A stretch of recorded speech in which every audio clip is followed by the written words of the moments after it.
ക്രിസ്ത്യാനികളെ ആക്രമിക്കാനും ബലാത്സംഗം ചെയ്യാനും അവരെ കൊല്ലാനും ആഹ്വാനം ചെയ്തുകൊണ്ട് ഛത്തീസ്ഗഡിലെ തീവ്ര ഹിന്ദുത്വവാദിയായ ഇൻഫ്ലുവൻസർ ആദർശ് സോണി രംഗത്ത് വന്നു.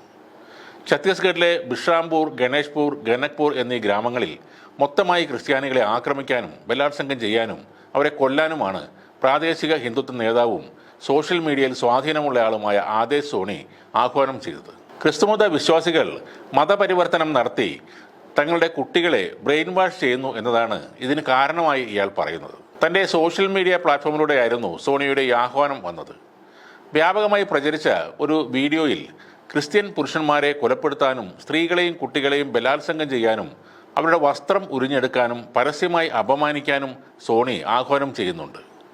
എല്ലാ ക്രിസ്ത്യാനികളെയും കൊല്ലുക, അവരുടെ പെൺമക്കളുടെയും മരുമക്കളുടെയും മാനം തകർക്കുക, അവരെ ബലാത്സംഗം ചെയ്യുക, ക്രിസ്ത്യൻ വീടുകളിൽ ബലമായി കയറി അവരെ വെറുതെ വിടാതെ എല്ലാവരെയും നശിപ്പിക്കണം, എല്ലാവരെയും കൊന്നൊടുക്കണം, ഇതായിരിക്കണം നമ്മുടെ പദ്ധതി എന്നാണ് ആദർശ് സോണി സോഷ്യൽ മീഡിയയിൽ പ്രഖ്യാപിച്ചത്.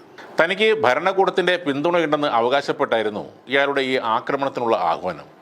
എനിക്ക് ഭരണകൂടത്തിൻ്റെ പിന്തുണ ലഭിച്ചു, എനിക്ക് അതുമാത്രം മതി എന്നാണ് സോണി അവകാശപ്പെടുന്നത്. 2025 മാർച്ച് 1 ഈ ആക്രമണം നടക്കുമെന്നും ആക്രമണത്തിനായി കുറഞ്ഞത് 50,000 പേരെയെങ്കിലും അണിനിരത്തണമെന്നും സോണി തൻ്റെ അനുയായികളോട് പറയുന്നുണ്ട്.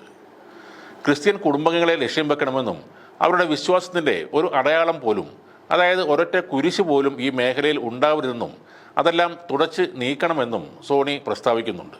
തൻ്റെ ഫേസ്ബുക്ക് പോസ്റ്റിൽ ശങ്കരാചാര്യ അവിമുക്തേശ്വര ആനന്ദ സരസ്വതി പ്രയാഗ്രാജിൽ നടത്തിയ പ്രസംഗത്തെക്കുറിച്ചും സോണി പറയുന്നു. ഹിന്ദുക്കൾ എല്ലാ ക്രിസ്ത്യാനികളെയും കൊല്ലണം, ആരെയും വെറുതെ വിടരുത് എന്ന് പ്രയാഗ്രാജിൽ വെച്ച് ഈ സരസ്വതി പ്രസംഗിച്ചിരുന്നു. നമ്മുടെ മാതാവായ പശുവിനെ കൊല്ലുന്നവരെ കൊല്ലൂ, പശുവിനെ കൊല്ലുന്നവർക്ക് വധശിക്ഷ ആവശ്യപ്പെടരുത്, അവരെ നിങ്ങൾ കൊന്ന ശേഷം നിങ്ങൾക്ക് വധശിക്ഷ ആവശ്യപ്പെടുക, നിയമം പ്രാബല്യത്തിൽ വരുന്നവരെ കാത്തിരിക്കരുത്. ഇതാണ് സരസ്വതി ഹിന്ദുക്കളോട് അവിടെ വെച്ച് ആഹ്വാനം ചെയ്തത്. ഇന്ത്യയിലെ ഛത്തീസ്ഗഡിൽ നിന്നുള്ള സ്വയം പ്രഖ്യാപിത ലൈഫ് കോച്ച്, കമ്മ്യൂണിക്കേഷൻ ട്രെയിനർ, കവി, എഴുത്തുകാരൻ എന്നീ നിലകളിൽ അറിയപ്പെടുന്ന ആളാണ് ആദർശ് സോണി. ക്രിസ്ത്യൻ സമൂഹത്തിനെതിരായ അപകടകരവും പ്രകോപനപരവുമായ പ്രസ്താവനകളിലൂടെയാണ് ഇദ്ദേഹം കുപ്രസിദ്ധി നേടിയത്. സ്ഥിരമായുള്ള മുസ്ലിം വിദ്വേഷം മാറ്റിവെച്ച് ഇനി ക്രിസ്ത്യൻ വിരോധം വിളമ്പുക എന്നതാവും ഇവരുടെ പുതിയ പദ്ധതി. രണ്ടായാലും ലക്ഷ്യം ഒന്നു തന്നെയാണ്: ന്യൂനപക്ഷങ്ങളെ ഇല്ലാതാക്കുക, അന്യമതങ്ങളെ അടിച്ചമർത്തുക.